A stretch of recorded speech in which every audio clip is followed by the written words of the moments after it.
What is the United Methodist Connectional Table? Great question. Take a listen to an interview I did with the Chief Connectional Ministries Officer to learn about the Connectional Table's purpose and what it's focused on for General Conference.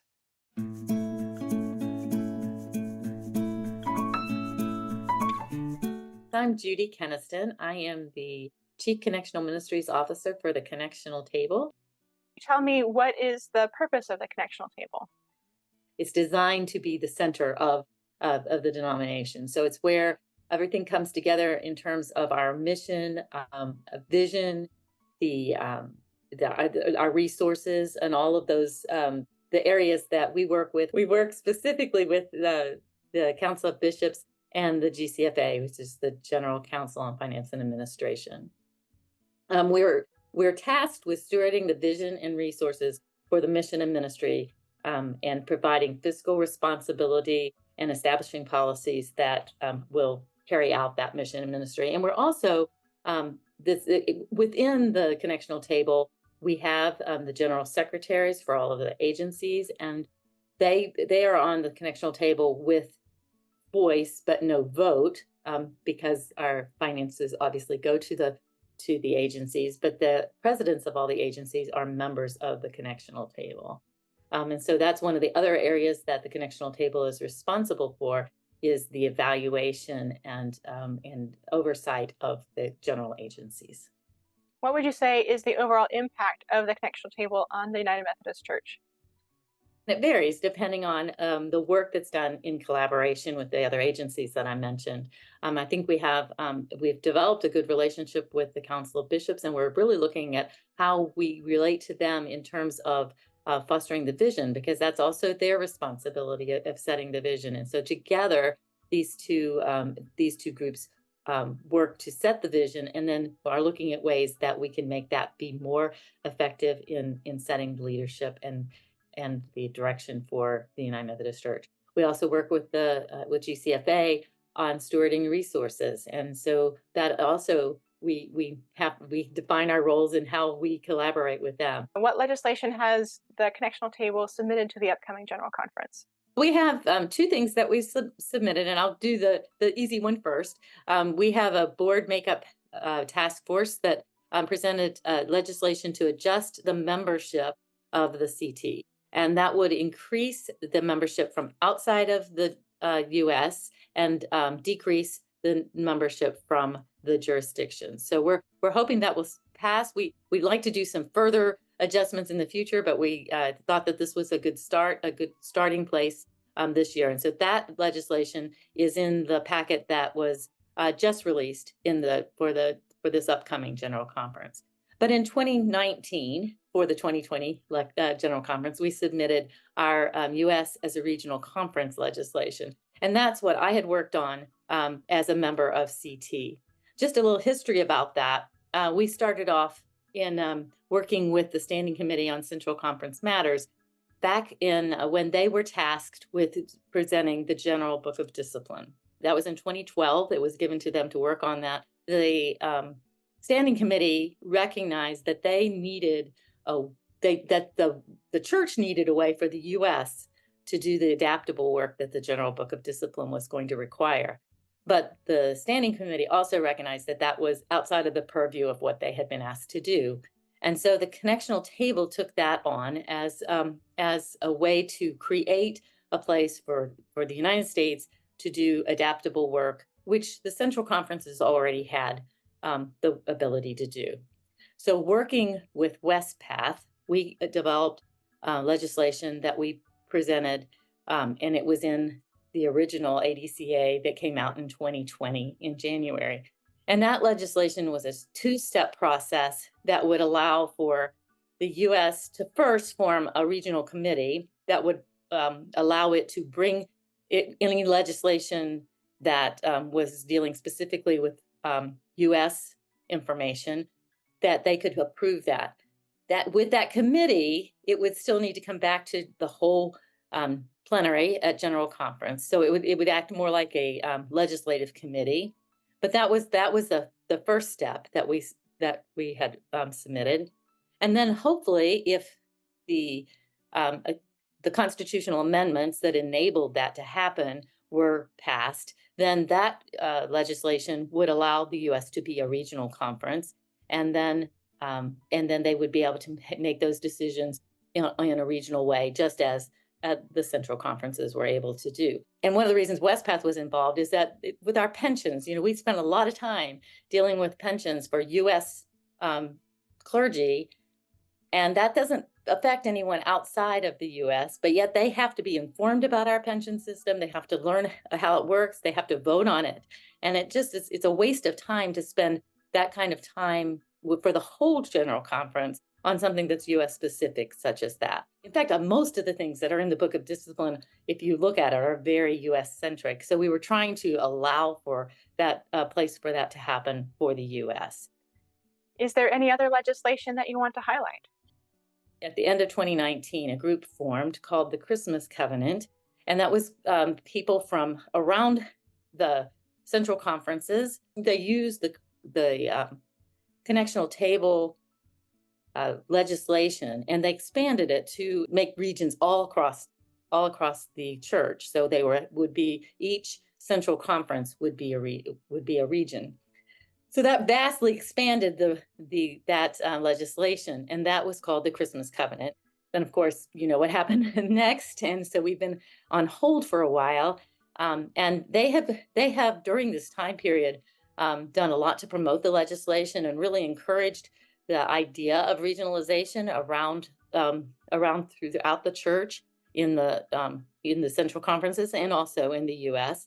And they used, as I said, the Connectional Table legislation as part of it. So of their 8 petitions, 3 of them were from the Connectional Table.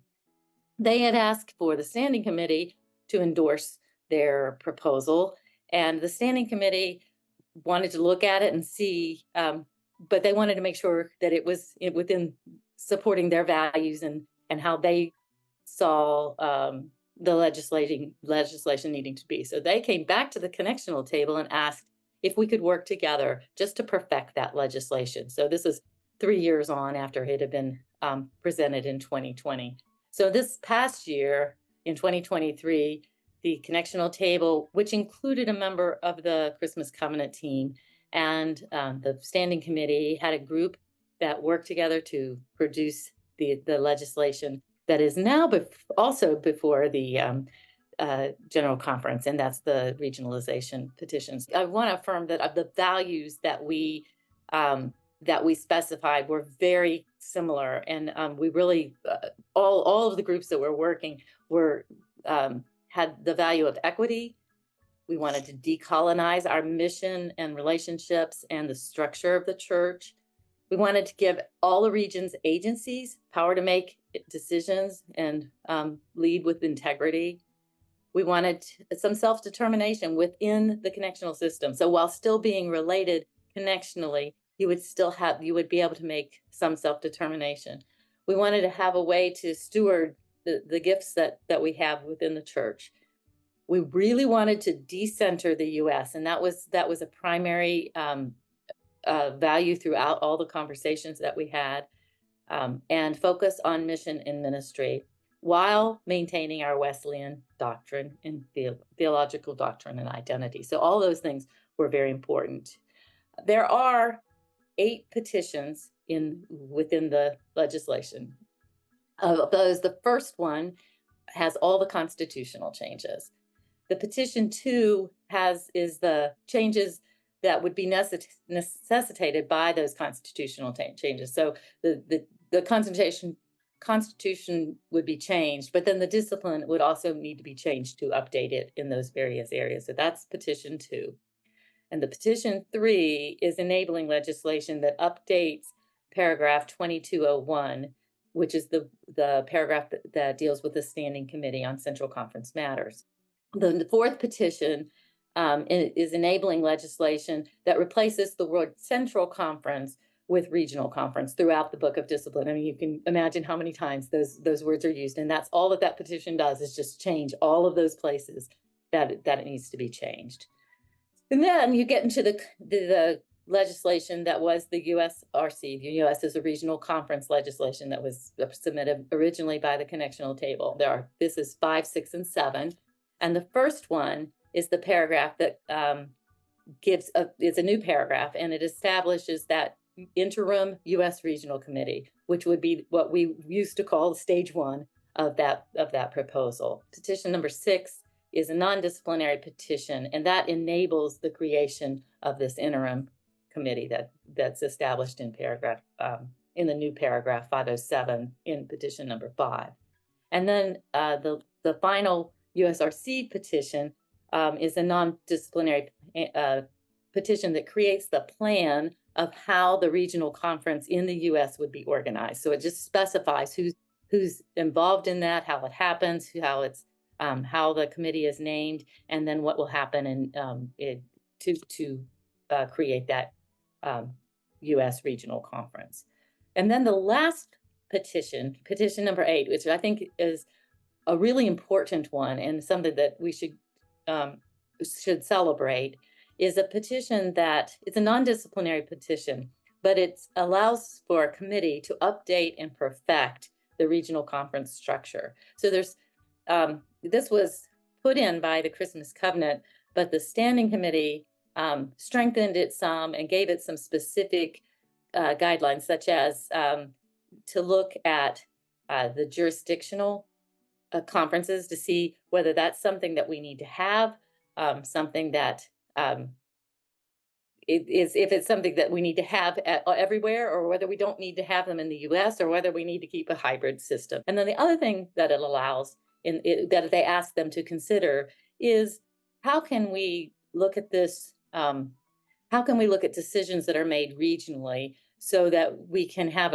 a procedure to sort of help the regions with the decision making that doesn't have to go to the Judicial Council for everything, so that we don't have to be to litigate everything that comes up. And then any other thing that comes up that we say, oh, we thought this would work well, but it doesn't really, that committee will be able to bring to the next General Conference their recommendations of how this works. And I think that's really strong. I know that people sometimes are afraid to vote for things that they aren't sure what the outcome will be, but this proposal allows us to say, look, we know where we're going, we know where we want to be. This is a good way to get there, and these are the ways we can correct that if they don't go exactly the way we think. So I think that petition 8 is a really strong petition in this legislation.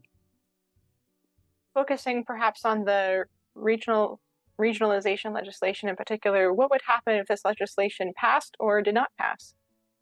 If it passes at General Conference, first of all, the constitutional amendments would then need to be ratified.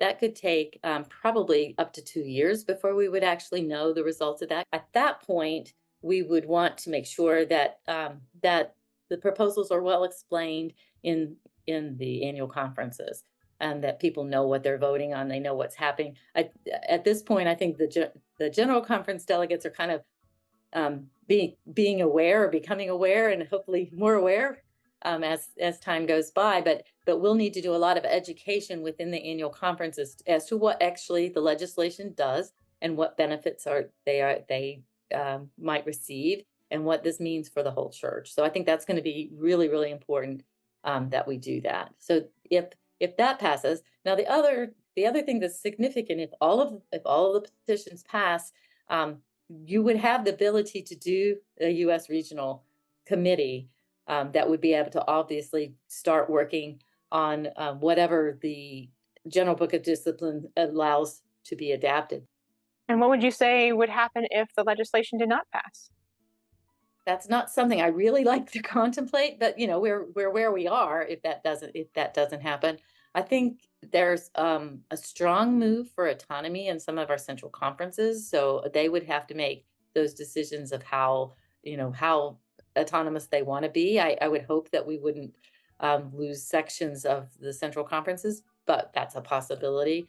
We would be in a hard place. We'll have to start over. There has to be some way for this to happen. We have to have a way for the U.S. to do its necessary work. And I'm excited about the fact that this would expand this opportunity throughout the church, and at the same time take the U.S. out of dominance in everything we do. And that's what I hear when speaking to people in the central conferences. It's like they they would rather not just debate US stuff. They want to get down to what the important mission and ministry of the church is.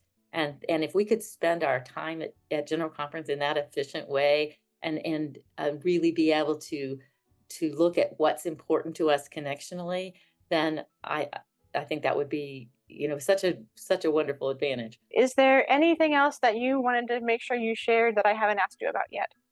I'm happy to answer anybody's questions at any time because I feel like this is really important legislation for the church, and it's going to. I think it's going to be the way that we find our connection and the best way that we can be in ministry and mission for the church. I hope you learned something from this conversation with Judi Kenaston from the Connectional Table. Please leave your comments below and subscribe to get notifications about upcoming Emily Explains videos. Thanks for watching.